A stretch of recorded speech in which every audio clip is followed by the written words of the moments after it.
This is DD India. You're watching Express News, a program where we bring you top 100 news of the day. I'm Tanvi Taneja. Let's begin.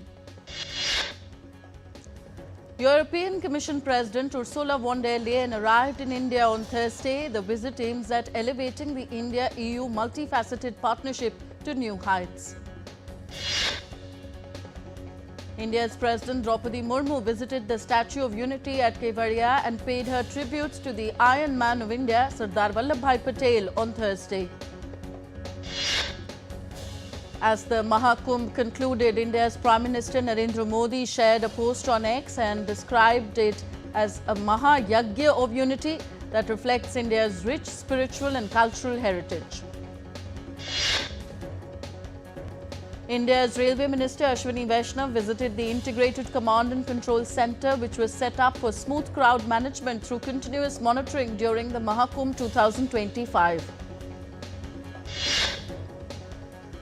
The minister also met the railway employees and other CISF personnel and lauded their contribution towards efficient functioning of railways.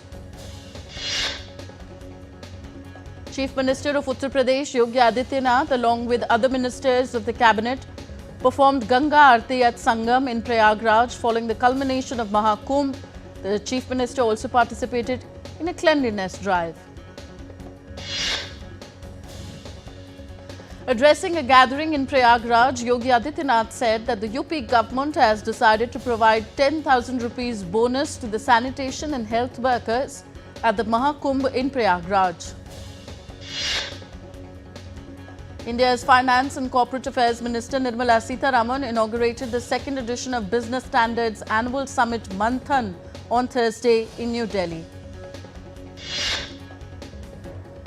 While addressing the summit, the minister lauded India's economic development under Prime Minister Narendra Modi.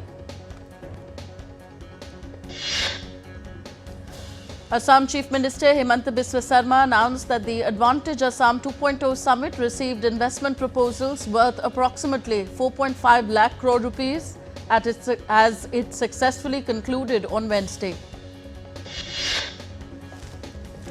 India's Minister of Commerce and Industry Piyush Goyal inaugurated the Bharat Calling Conference 2025 in Mumbai on Thursday. The conference offers unparalleled opportunities for investment across diverse sectors. While addressing the conference, Piyush Goyal said that there are huge opportunities unfolding in the country. Minister for Ports, Shipping and Waterways Sarbanand Sonowal addressed the post-budget 2025 stakeholder interaction workshop on Thursday and said that India is moving towards Viksit Bharat, ensuring our ports, shipping and waterways become the backbone of the thriving economy.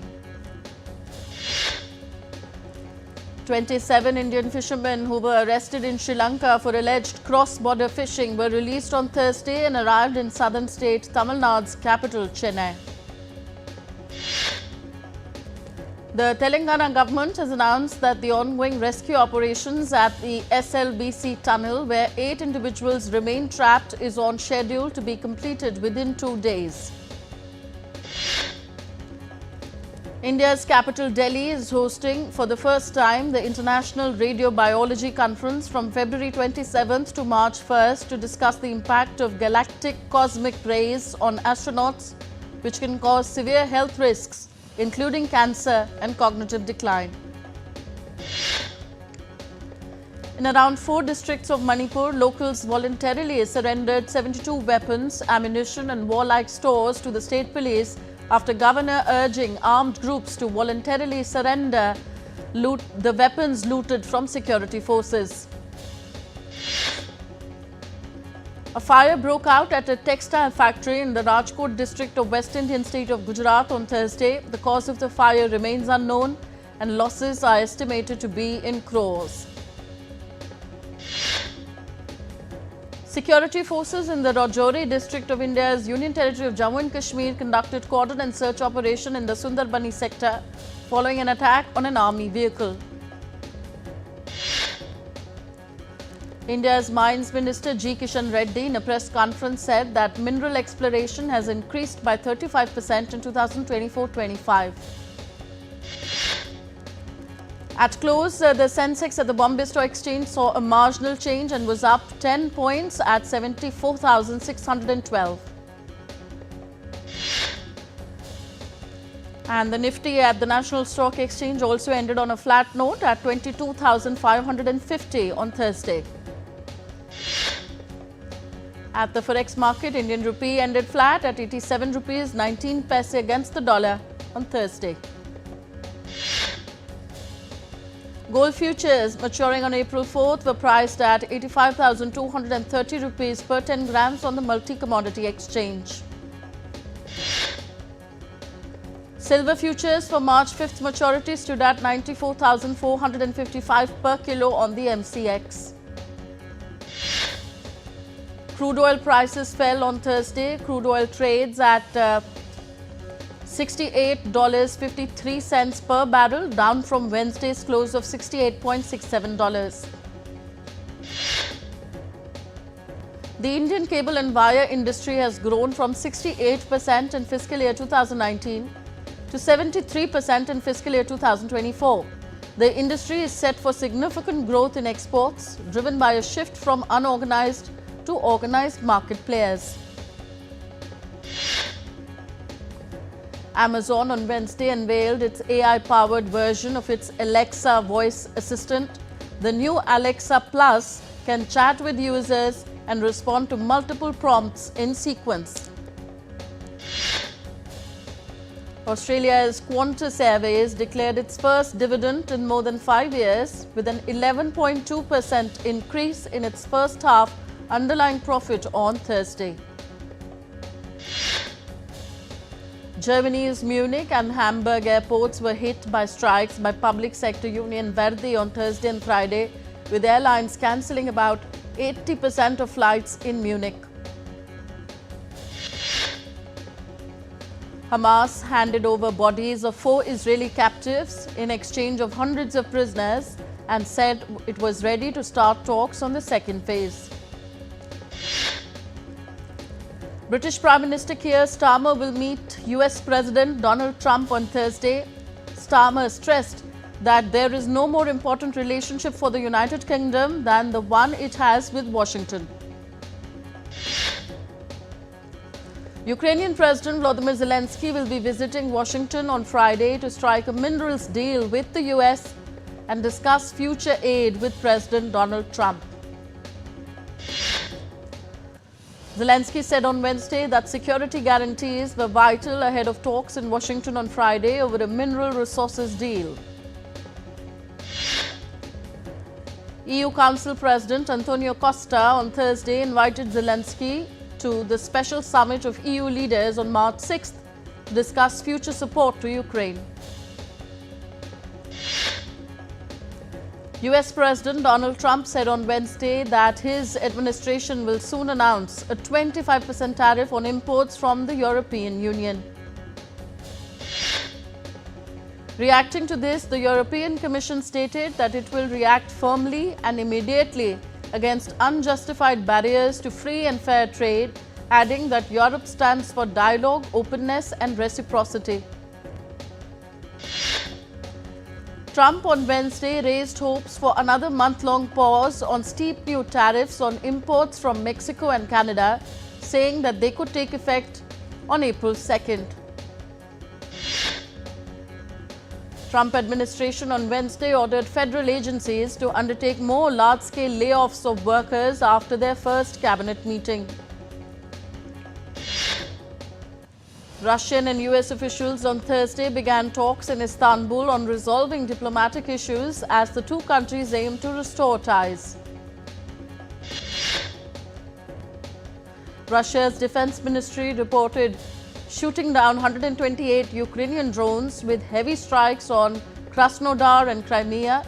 Meanwhile, Ukraine reported that it intercepted 110 Russian drones and repelled attacks in Pokrovsk and Kursk.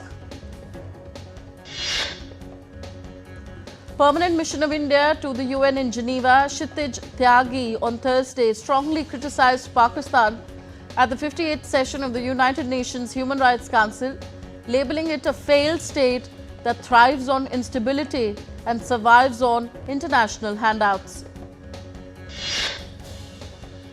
The anti-discrimination student movement and the Jatiya Nagrik Committee in Bangladesh, who were at the forefront of last year's protests that ousted then Prime Minister Sheikh Hasina, are set to launch a political party on Friday.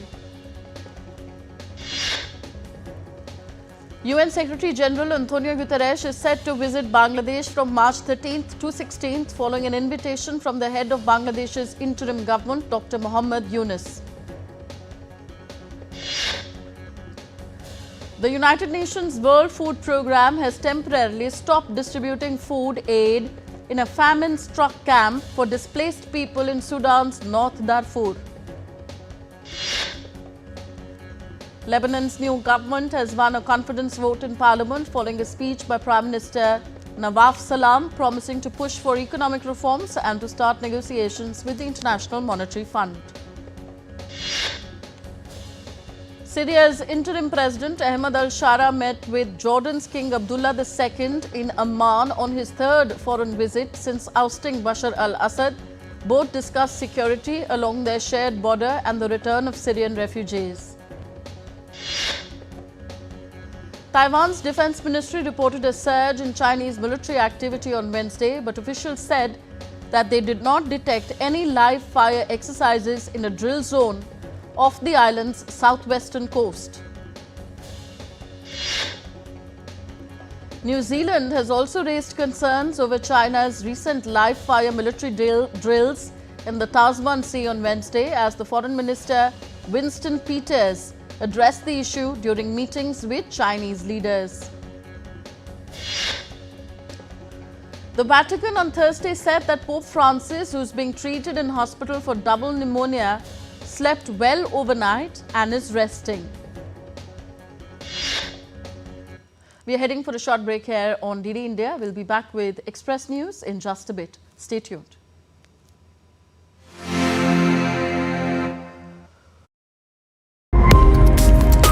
What do you make of how India is dealing with the AI landscape right now? It has an AI mission, so it wants to develop AI to the kind of advantages that it can deliver, and also at the same time, it is in the process of working out an AI law. It's a matter for India it's a sovereign decision for India to determine which approach it takes, whether it takes the regulation-free model or believes that there are risks inherent in AI and that they need to be mitigated and society needs to be protected from those.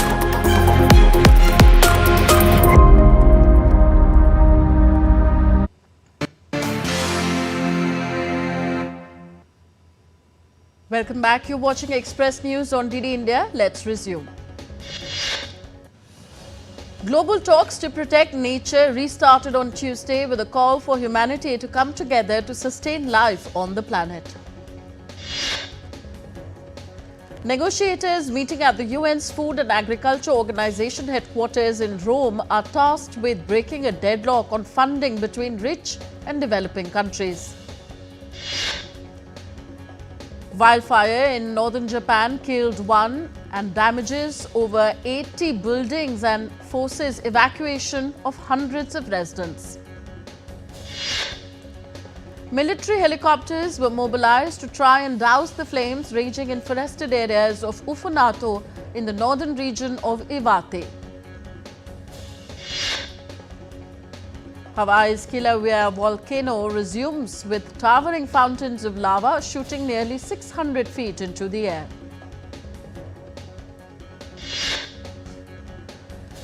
The US Geological Survey officials have warned about the possible wind-blown volcanic glass impacting Hawaii Volcanoes National Park and nearby communities.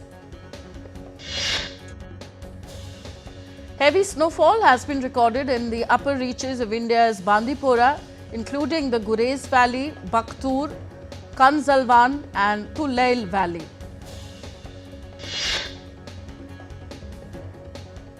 Residents in Delhi woke up to a drizzle on Thursday morning with minimum temperatures recorded at 19.5 degrees Celsius.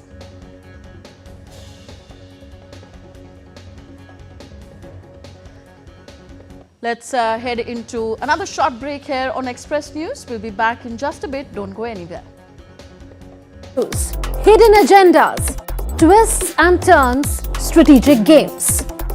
We think all dots are linked. We just need to connect them. Join me every week as I connect the dots to unravel hidden designs in statecraft, mysteries, and decode issues that matter to you. Watch Connecting the Dots with me at these times on DD India.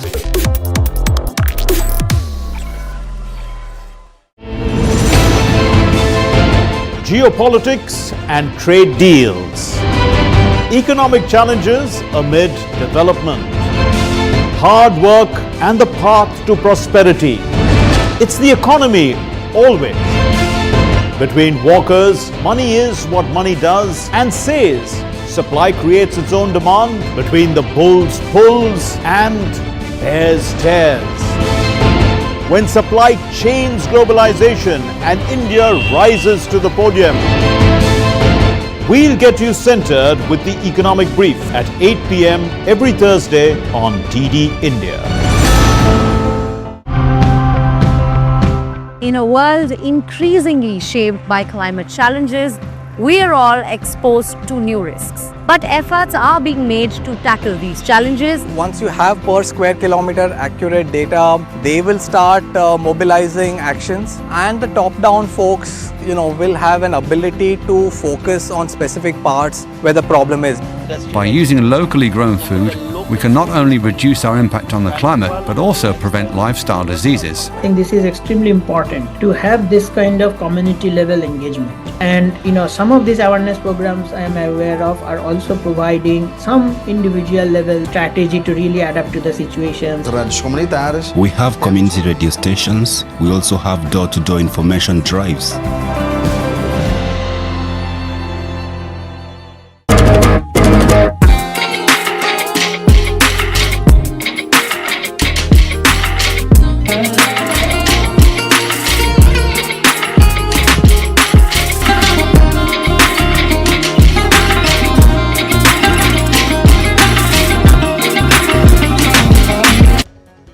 Welcome back. You're watching Express News. Let's resume. Fresh snowfall has caused road closures in Bandipora as temperatures continue to stay below the freezing point. Razdan Pass has accumulated approximately 3 feet of snow. Residents in Delhi woke up to a drizzle on Thursday morning with the minimum temperature recorded at 19.5 degrees Celsius. Weather officials issued a yellow alert for the national capital region, anticipating light rain coupled with thunderstorm. Delhi is likely to witness more showers in the coming days. India Meteorological Department has forecast rain and snowfall across northern state of Himachal Pradesh for the next 2 days. India Meteorological Department has also issued a heatwave warning for Dakshin Kannada, Udupi and Uttar Kannada districts in southern Karnataka till Friday. An earthquake of magnitude 5.1 struck India's Assam in early hours of Thursday, sending tremors across the northeastern state and neighbouring countries. The tremors, which occurred at 2:25 a.m. Indian Standard Time, were felt in Guwahati, Shillong and other parts of Assam, as well as in Bangladesh, Bhutan and China. Indigenous leaders and human rights defenders staged an artistic protest in Guatemala City using a blue fabric to represent the country's waterways. The protesting indigenous leaders demanded the protection of the country's rivers and lakes, emphasizing the importance of including indigenous perspectives in national water legislation.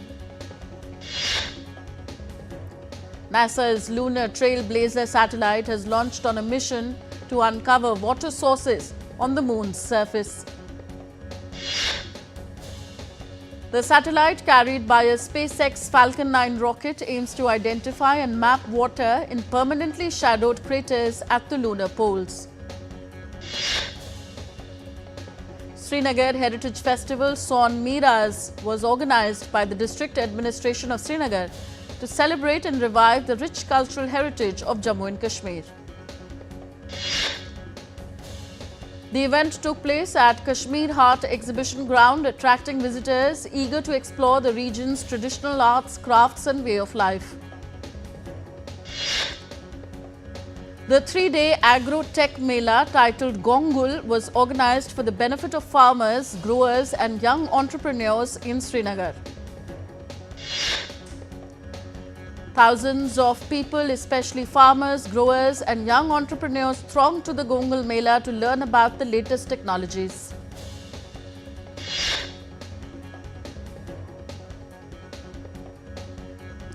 Jwala, who was brought to India's Kuno National Park from Namibia, and her 4 cubs were released into the wild from their enclosures to test their adaptability and survival instinct.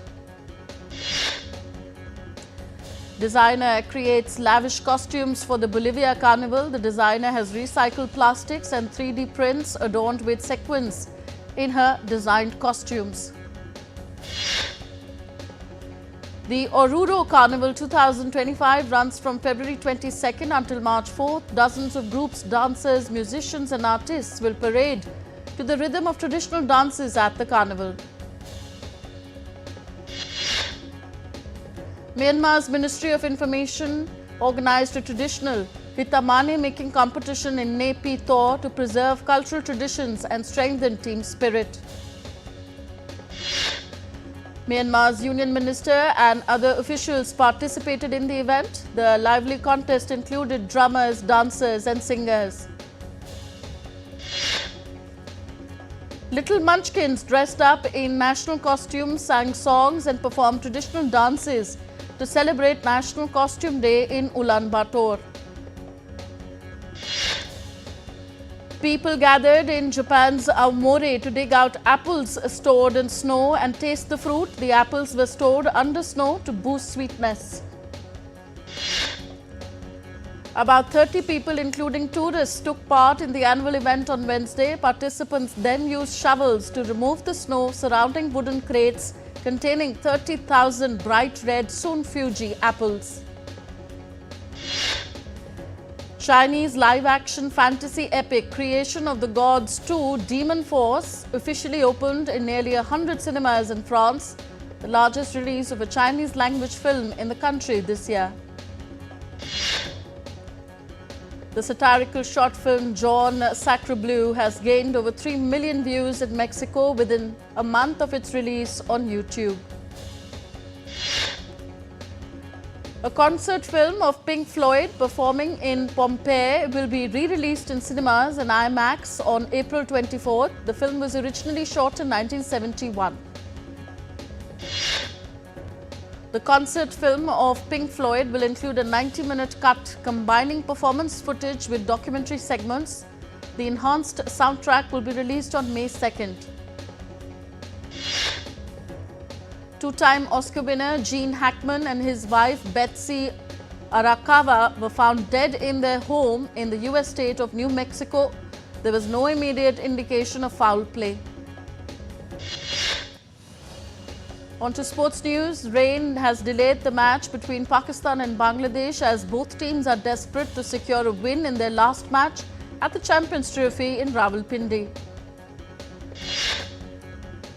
Opener Ibrahim Zadran's century and 5 wickets by Azmatullah Omarzai helped Afghanistan knock England out of the Champions Trophy with a thrilling 8-run victory.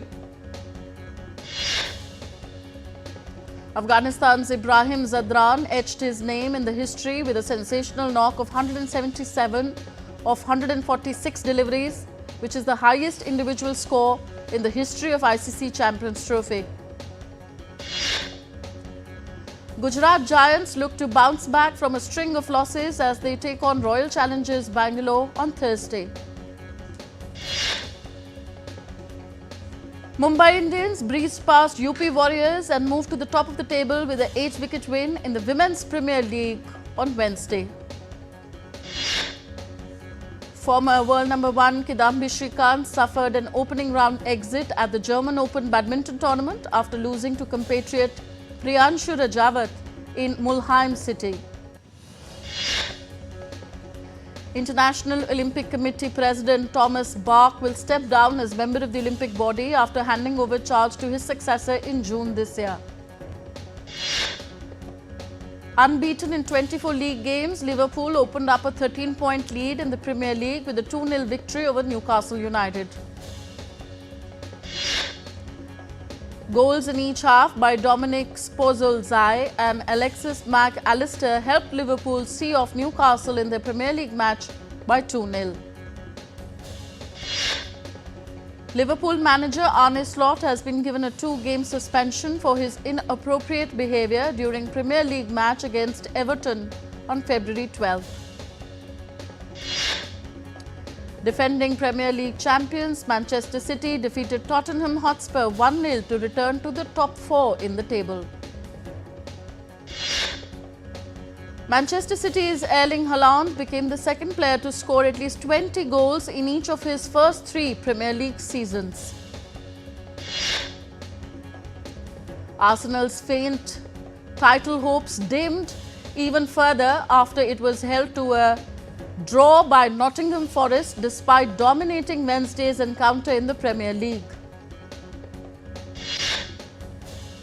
Top seed Daniil Medvedev booked his spot in the Dubai Tennis Championships quarterfinals following a straight sets win over Frenchman Giovanni Mapteshi Pericard. And the International Olympic Committee has granted provisional recognition to world boxing, which is a major step towards the sport's inclusion in the 2028 Olympics. That's it in this edition of Express News. From all of us here in New Delhi, thanks for watching. Namaskar.